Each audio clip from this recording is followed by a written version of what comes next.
and by that I mean black equality before the law. That encounter, which is really unknown to the world of historians as well as everyone else, it turns out is far more controversial in the world of scholarship, at least, than most Iowans themselves are apt to imagine. And I'd like to tell you about that tonight, because I guess I'm having given this various versions of this talk in such widely spread out places as New Orleans and Boston, Massachusetts. I'm kind of interested in what an audience of contemporary Iowans has to think about it. Now, Iowa's frontier era lasted nearly half a century, and this makes it somewhat unique in the history of American states and territories. From 1833 to when it was opened to general settlement, all the way to 1880, when the last farmers overran the areas of the far northwest corner of this particular state. And that's a period of almost 50 years. And it was during this period that Iowans coped with the question of black civil equality. Iowans were not yet Iowans in the 20th century sense of that term. And that is important to remember, it seems to me, because they were still, in varying degrees, New Englanders, New Yorkers, Pennsylvanians, and Ohioans. They were Southerners, particularly from Virginia, but also from Maryland and North Carolina. They were immigrants from Ireland and from Germany and from Scandinavia. And so in a sense, they were not Iowans as you are, as perhaps you are, and as I am. I have been living in Massachusetts for the last 10 years, but I will always, I guess now, be an Iowan. And this is the sense that one gets in studying the history of Iowa in the 1840s and 1850s. People were still New Englanders and New Yorkers and so forth. So that someone comes up to Thomas Wentworth William Wentworth, whatever his name was, Rogers, up in one of the northern counties, and says, I'm a Democrat, but I'm going to vote for you because you're a Yankee. You see, so that people were still reflecting their ethnocultural backgrounds, even though they were out here west of the Mississippi. And once they got here to this place, they had to, or at least the adult white males among them, had to work out they had to devise a common polity that, among other things, arranged the terms for racial relations. And these terms themselves became increasingly salient political issues in the 1840s and the 1850s, in those years, in other words, those decades just before the Civil War. It will be objected, of course, as audiences always do when I bring up this subject. How could blacks, how could African Americans have been an issue in Iowa? There have never been African Americans living in Iowa. How could they have become an important issue? Well, and there are several answers for this. First of all, there is an analogy here that I think is important. There were virtually no slaves in Iowa either, although, of course, slavery, as everywhere in the nation of the 1850s, became the important issue, especially as the Civil War approached in the first years of the 1860s. So that even though there were some slaves in Dubuque in 1840, there were people holding slaves and who admitted to holding them. But basically, the Iowa territory or state knew nothing of slavery, but slavery became an issue. It's much the same way that the civil liberties and rights of blacks could become an issue, whether or not there was a very large black presence in a state like this. And second, the rights and privileges of African Americans proved to have been issues in every northern state. In every northern state, all the way to Oregon Territory, and Maine, and New Hampshire, and Connecticut, to say nothing of New York and Massachusetts and New Jersey and Ohio and Illinois and Indiana and Wisconsin and Minnesota, all states of the Union and territories, California, for example, all had to face the issue of coming to terms with the prospect of black civil equality. And in all states except in the South itself, blacks were very much of a minority. That is to say, there were no blacks anywhere outside of the South. In no northern or western states, except New Jersey, did blacks make up as much as 3% of any population, you see. So outside of the South, there were virtually no African Americans. So so when you say, well, why was Connecticut racist and Iowa was relatively progressive, you see, it doesn't hinge on whether Iowa had more blacks or Connecticut had more blacks. Something else is operating there, you see. Something else is operating. Now, pioneer Iowans, like Midwesterners generally, reacted not to the fact of a black presence, but they reacted to the threat of a black presence. They reacted to the threat of it.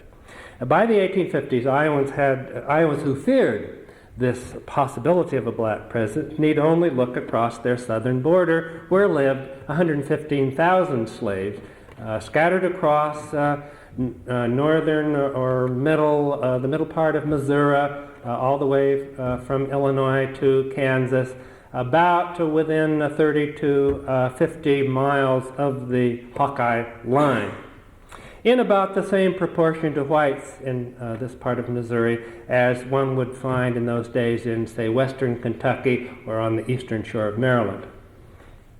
So there was a black presence that was relatively close, as the black presence was close in Ohio, in Pennsylvania, in Illinois, and Indiana.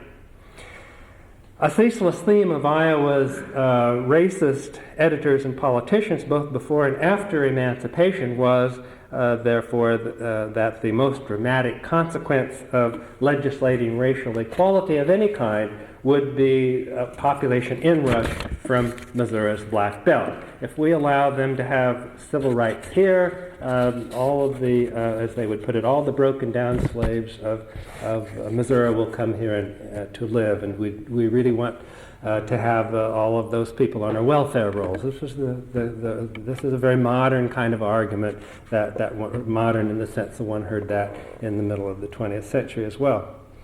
Now, partly in consequence, Iowa's original black code proves to have been as harsh as that of any antebellum free state. Its statutory law banned interracial marriage.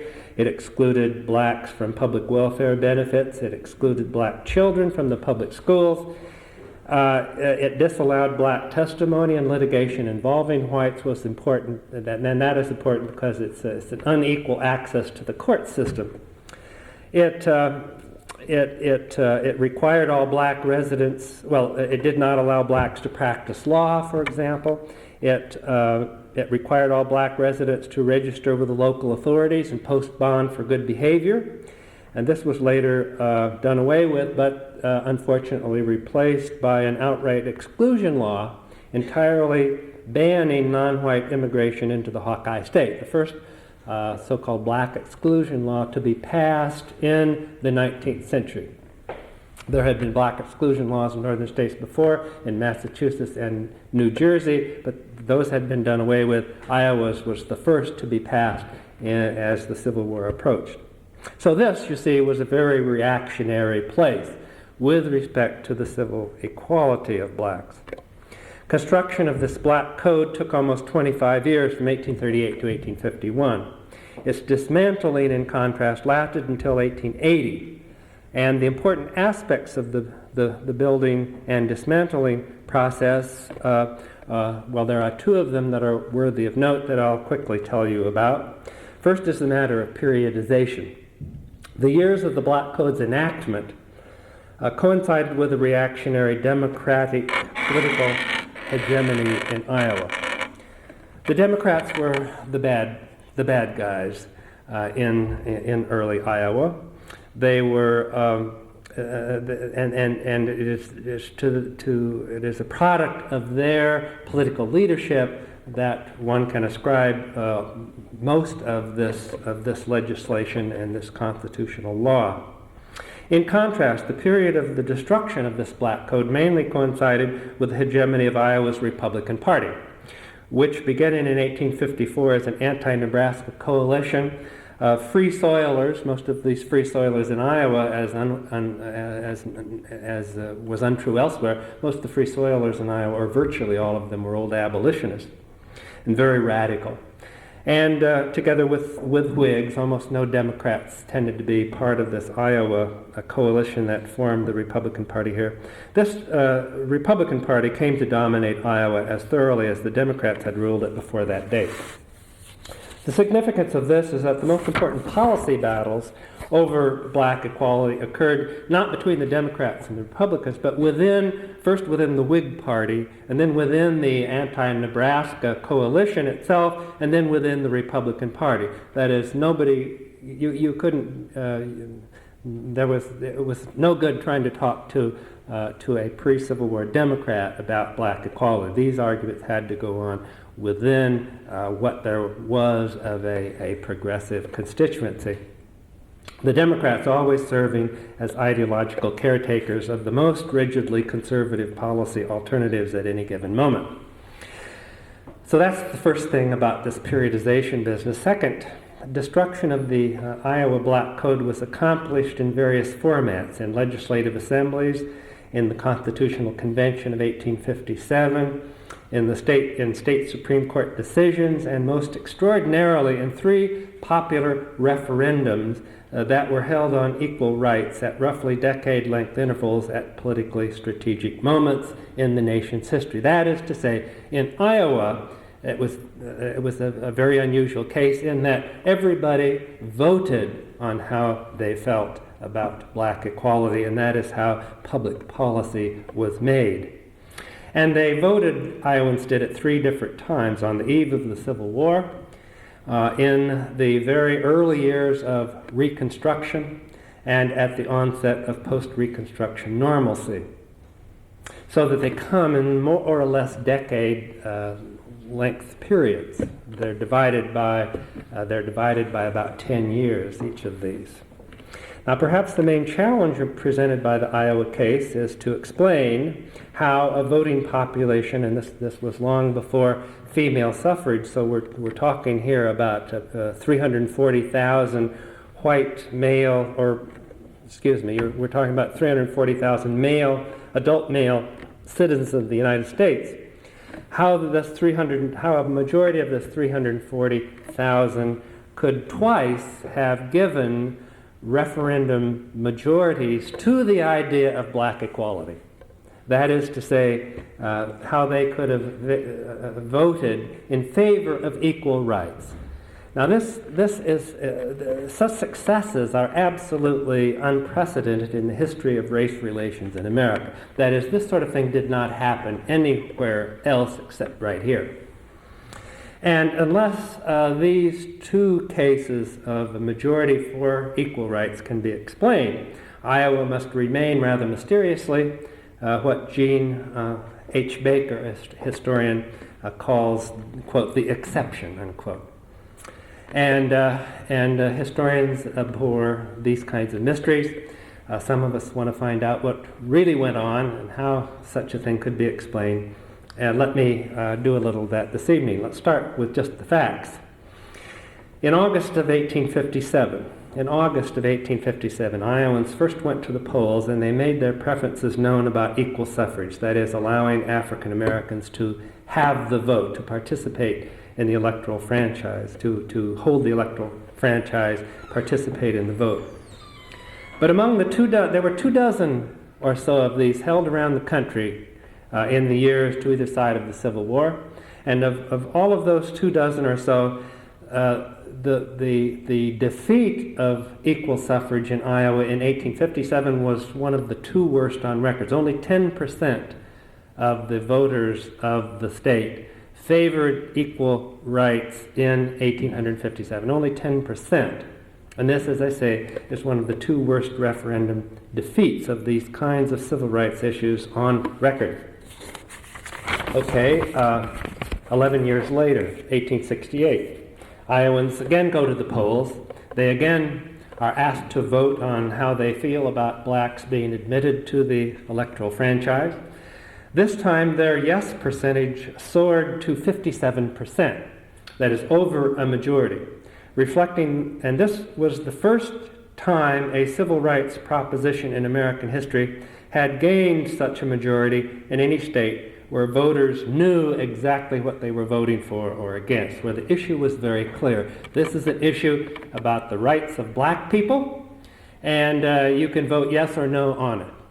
This was the only place it was ever presented in that manner, and the majority voted yes. That is to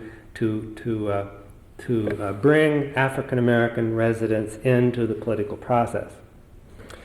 12 years after that, 1880, Iowans went to the polls a third time to make their preferences known on opening the General Assembly to black.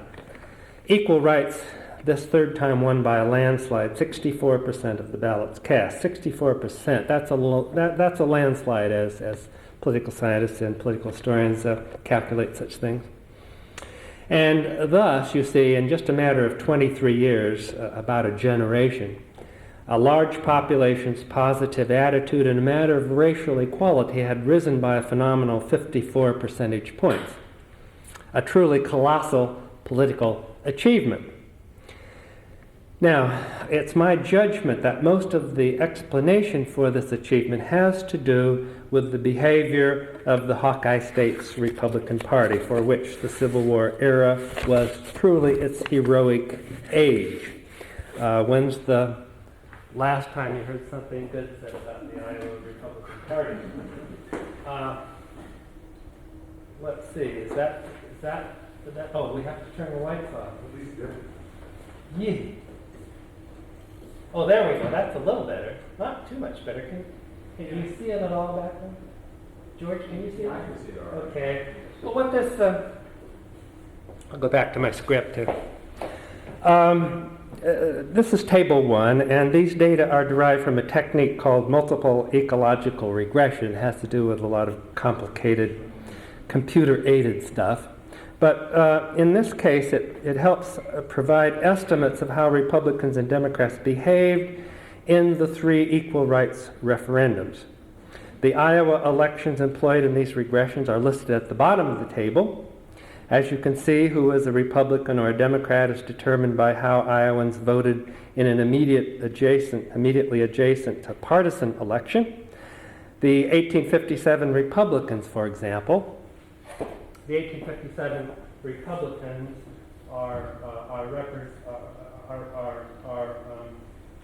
these are the three referenda, you see. Here is how the Republicans voted, here's how the Democrats voted. When we decide who was a Republican, what we have to do is, for 1857, we use those who voted for John Charles Fremont in 1856. That is how a Republican is identified in this series of regressions. In 1868, we use who voted for the Republican gubernatorial candidate in 1867, the year before.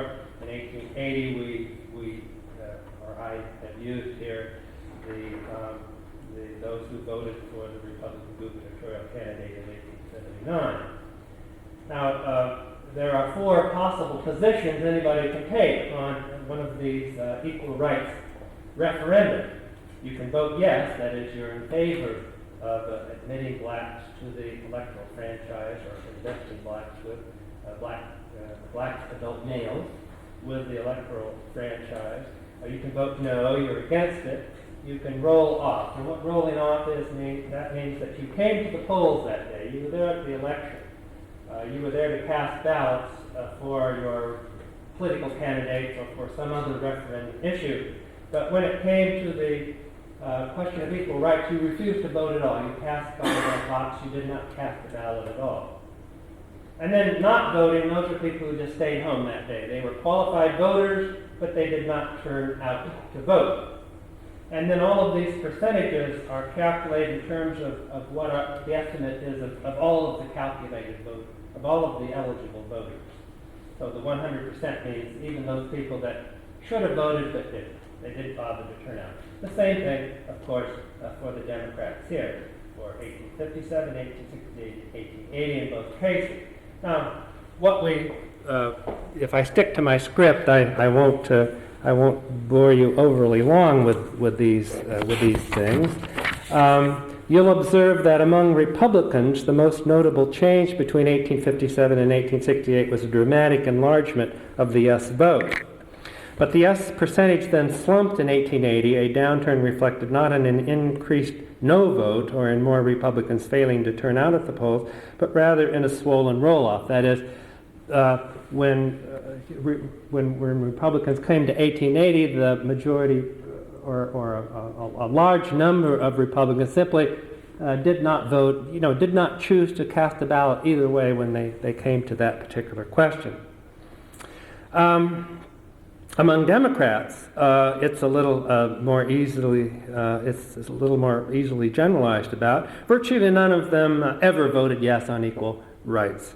The most dramatic change among Democrats was a huge drop in no ballots between 1868 and 1880, a shift that corresponded to an identical rise in roll-off rather than a no vote, or rather than a yes vote. That is, Democrats, for some reason, but I'll tell you a little bit about it, they stopped voting no, but that doesn't mean they're going to vote yes. You see, they're just not going to vote at all. Now, these changes suggest that the specific content of each referendum was different, and that is indeed what the case was. These were not these referenda were not all held in the same circumstances. Back in 1857, Iowa's Republican Party was running scared. Its leaders were primarily concerned with obtaining popular ratification against considerable Democratic opposition of a new state constitution that, most importantly, would permit banking to be carried on in the state of Iowa. Banking, now you have to be a little careful here, but essentially conventional banking as we know it was not legal in the state of Iowa. And that was seen to be such an important issue by the Republican Party that it wanted to change the Iowa Constitution to allow banking. That's mainly why everybody gathered in 1857 to rewrite that organic document. But and then they rewrote that and put banking into the new Constitution. And then Proposition 1 in August of 1857 was a yes or no on the Constitution, the new Constitution. But and Republican leaders had tried to keep equal suffrage out of the whole thing because they feared that if an equal suffrage referendum was also included on the ballot, that this would cause the Constitution to be turned down. But a few radical Republicans of minor stature within the party forced its inclusion on the ballot as Proposition 2. So Proposition 1 was yes or no on the Constitution. Proposition 2 was yes or no on equal suffrage. In response, Iowa's Democrats seized the occasion to argue falsely that the triumph of the new Constitution would also mean the imposition of equal suffrage as well as integrated public schools and all sorts of other things.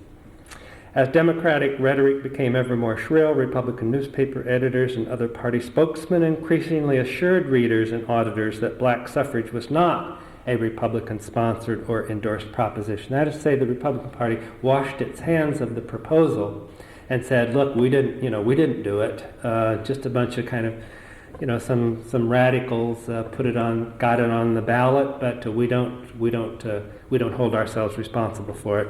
And if you're a Republican, you don't have to vote for it just because the Democrats say that the Republicans did that." See, so this was this was a political orphan, and nobody voted for it. Only about 8,200 voters, presumably hardcore ideological, egalitarian, probably abolitionist Republicans supported Proposition 2, and it went down as an equal rights disaster of only 10% support.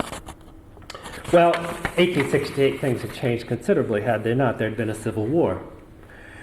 And once again, a radical Republican minority had forced the Iowa Party to confront the issue of equal rights, and specifically equal suffrage in this case, in part as a response to effective lobbying by the state's small black community, which at that time was headquartered in the city of Muscatine, and its nucleus was in a circle around a brilliant black political leader named Alexander Clark, for whom there is now something of an appropriate memorial in that town. Alexander Clark, who came to Iowa in its territorial period and stayed here through most of his life and agitated ceaselessly for the equality of black Iowans. He died as the diplomatic envoy to Liberia, I believe it was, in 1891. But in any event, this time the radicals constituted what might be thought of as a critical mass. No longer in 1868 were they just a little minority of abolitionists. This time they had all sorts of big guns on their side. They included practically the entire echelon of elected state officials: the governor of Iowa, the lieutenant governor of Iowa, the secretary of state, the auditor, the superintendent of public instruction. All of these men were committed radicals, you see, on the question of black equality. That is to say, they were outspokenly in favor of it. And virtually all of the Republicans running to succeed this slate of individuals were also on record as being in favor of it. And then the radicals included such top political professionals as Jacob Rich and James S. Clarkson. Judge C.C. Cole of the Iowa Supreme Court boasted of having been probably the first man of influence in the state to put himself publicly on record in favor of equal rights. Congressman Hiram Price, who was perhaps the state's leading banker and railroad capitalist, almost single-handedly pushed an equal suffrage plank through the 1865 Republican State Convention in Des Moines, and that plank was championed by a whole host of very prestigious Civil War military figures, ranging from Major Henry O'Connor to Colonel Alonzo Abernethy to Generals Marcellus M. Crocker of the famous Crocker Brigade, or the Iowa Brigade, sometimes it was called, and Grenville M. Dodge, one of Grant's important subsidiary military commanders. By 1868, even such racial conservatives as U.S. Senators James Harlan and Samuel J. Kirkwood had clamored aboard the equal rights bandwagon. To Iowa's Republican rank and file, the egalitarian promptings of such respected leaders reverberated with the preemptive authority of higher law.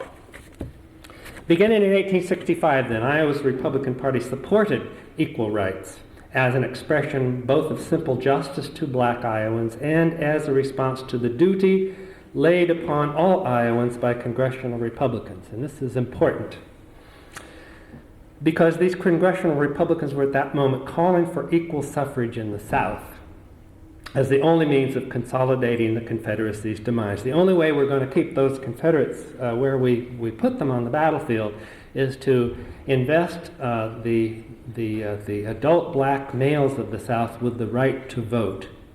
But, it was said, we cannot force the South to admit blacks to the privilege of voting unless, of course, we have already done such a thing in all of our northern states. Unfortunately, as National Democrats and Republican conservatives and even people like President Andrew Johnson were pointing out, that there were few northern states that allowed blacks to vote, and therefore it would hardly be fair to force this burden on the South until the North cleaned up its own act, as we might say.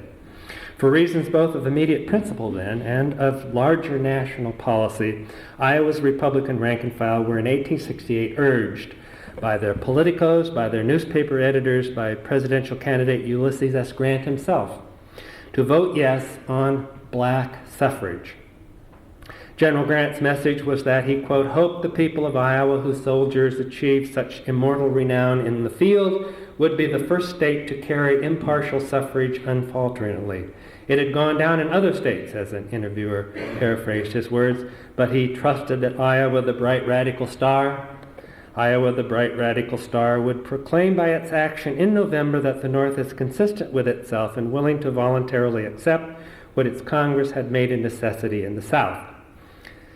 Now, a technical point of 19th century voting procedure is relevant here. Before the advent in America of the Australian ballot, the secret ballot where you go in and in the privacy of the polling booth you decide how you're going to vote, and nobody else is going to know unless you tell yourself, right?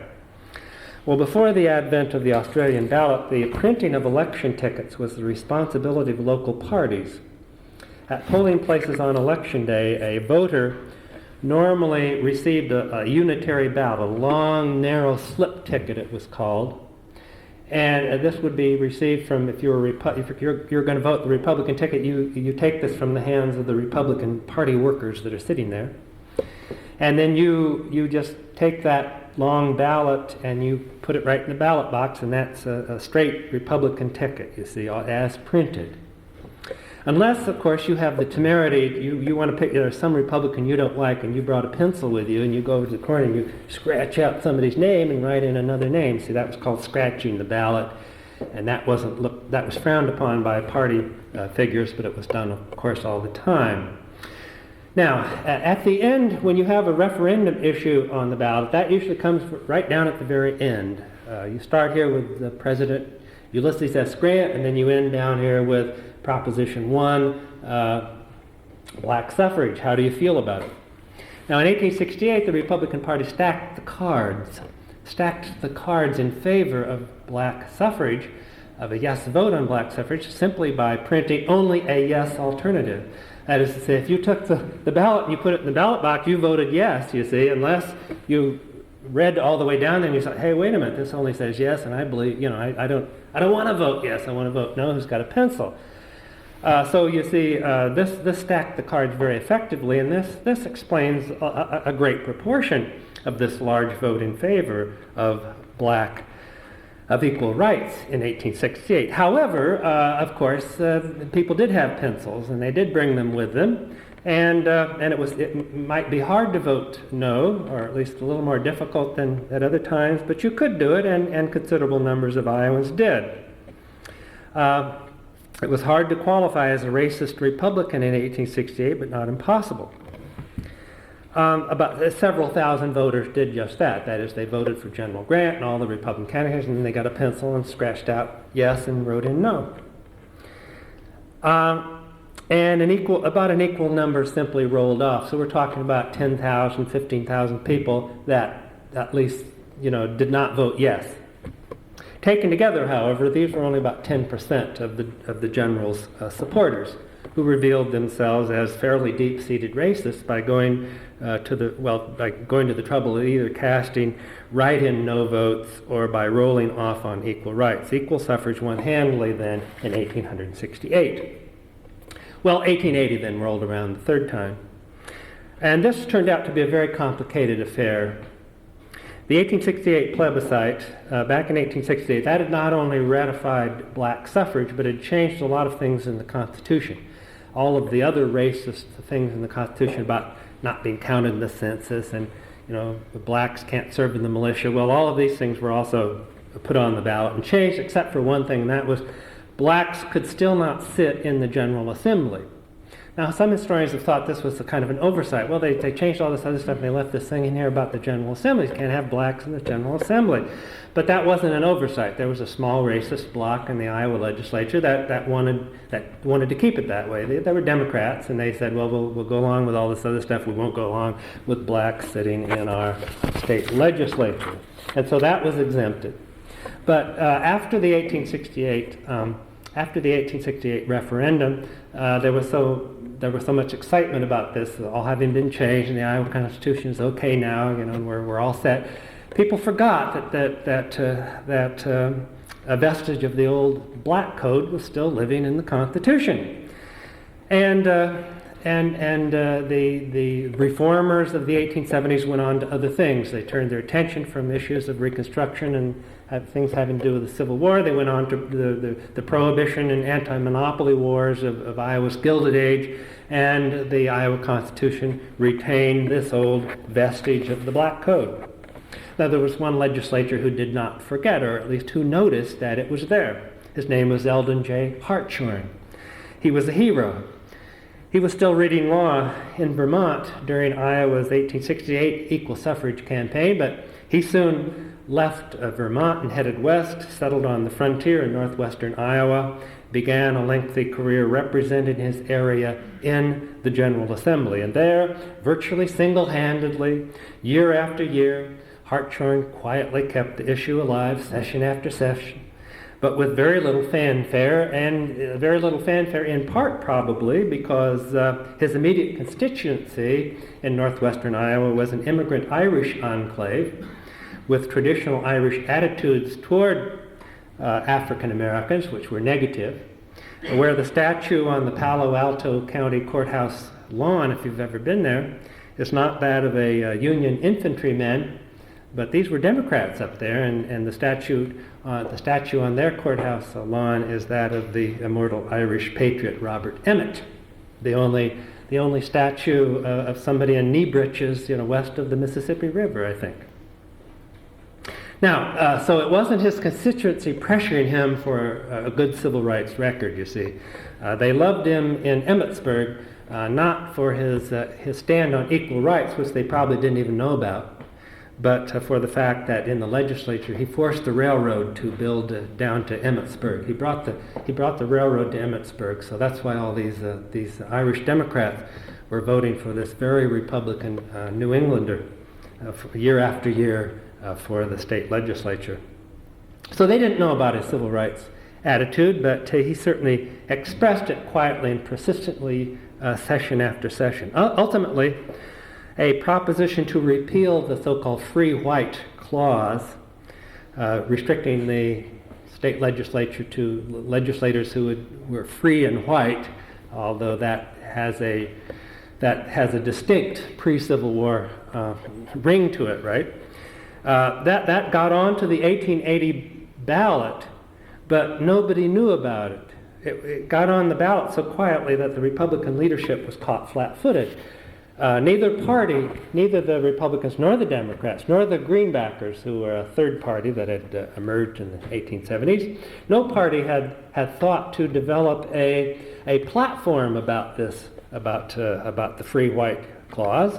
And so less than 2 weeks before the referendum was to be held, the Republican Party suddenly woke to the fact that this thing is on the ballot. What the hell are we going to do? We've already had our state convention. The Republican Central Committee got itself together and was writing letters back and forth and sending things to newspapers and trying to get people energized, trying to rally a Republican majority for a repeal, but this was a botched job. The confusion was not all bad. Not one editor, a Republican, Greenback, or Democrat, urged a no vote on repeal, which was very unusual. That is to say, people were so, spokesmen, political spokespersons were caught so flat-footed that nobody issued any instructions on how people should react to this. And since there were no formal party positions on free white repeal, even two Democratic editors came out in favor of voting yes, which was absolutely unprecedented. Significantly, however, only about a third of Iowa's Republican editors urged a yes vote, the rest of them being neutral because they just didn't know what to say about it, or taking no notice at all of the upcoming proposition. In November 1880, then, the repeal proposition passed, as I noted, by an enormous majority of 64%, a landslide.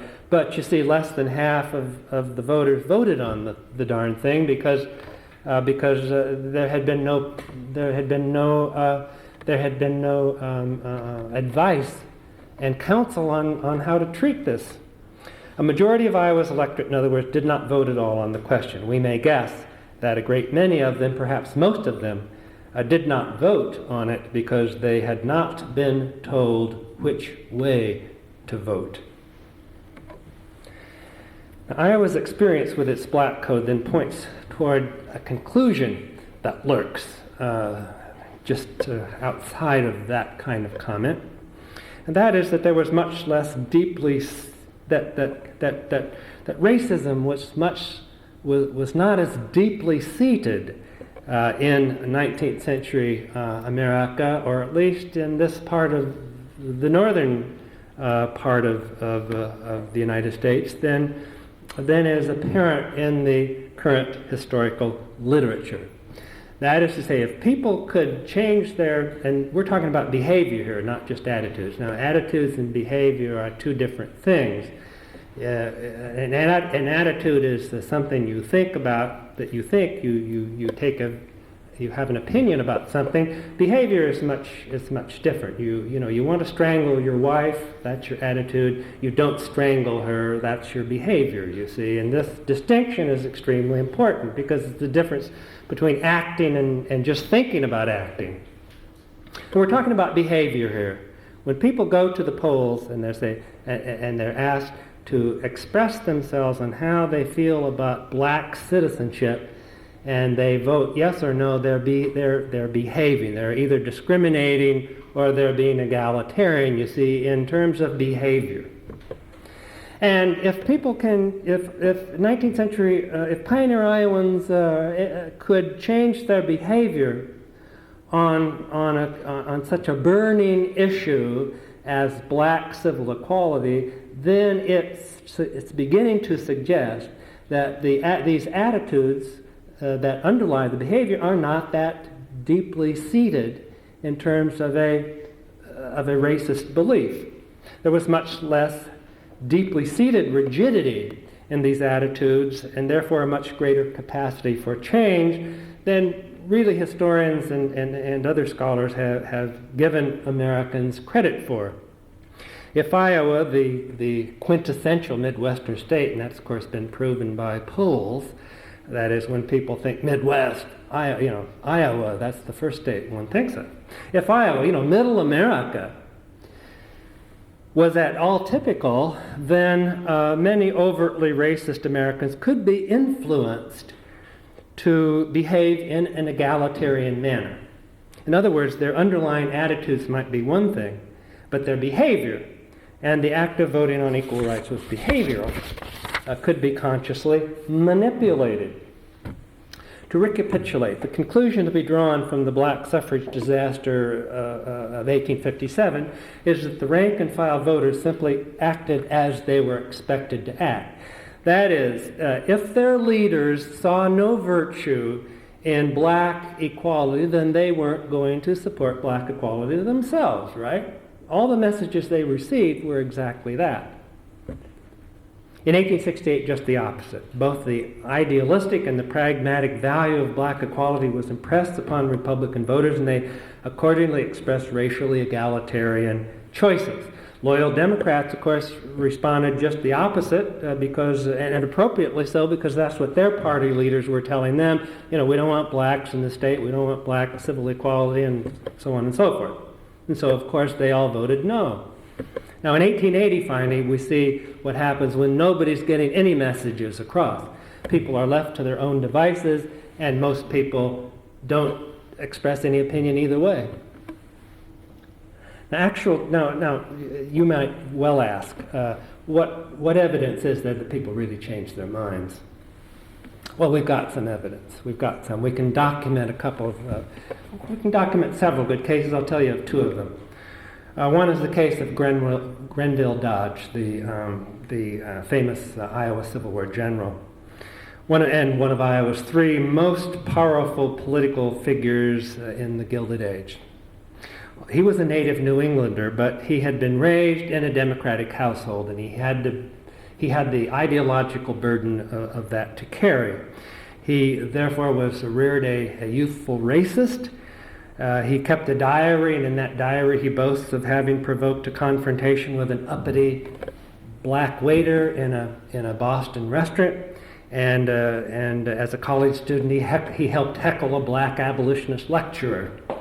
But then, and so there's no doubt about it. He was by anybody's definition a racist. But 12 years later, he's in Mississippi. He's a commander of Union forces. And he was writing glowingly of black Mississippians that, without War Department authorization, he had organized as soldiers before it was legal, you see, to do so. He had organized a troop of black soldiers. "I have some fine Negro troops," he wrote, "well drilled and doing the same duty as the white troops." African Americans he encountered as General Sherman's chief of intelligence also came in for praise. "Negroes were of great value to us as messengers and by coming into our lines with valuable information," he wrote, "and I never heard of a Negro giving up, that is, betraying, a Union soldier, spy, or scout who trusted him." Now, it was this military experience with blacks during the Civil War that converted Grenville Dodge, you see, from a youthful racist into a man committed to the idea of black civil equality. From a pre-war racist, he became a strong post-war advocate of suffrage reform.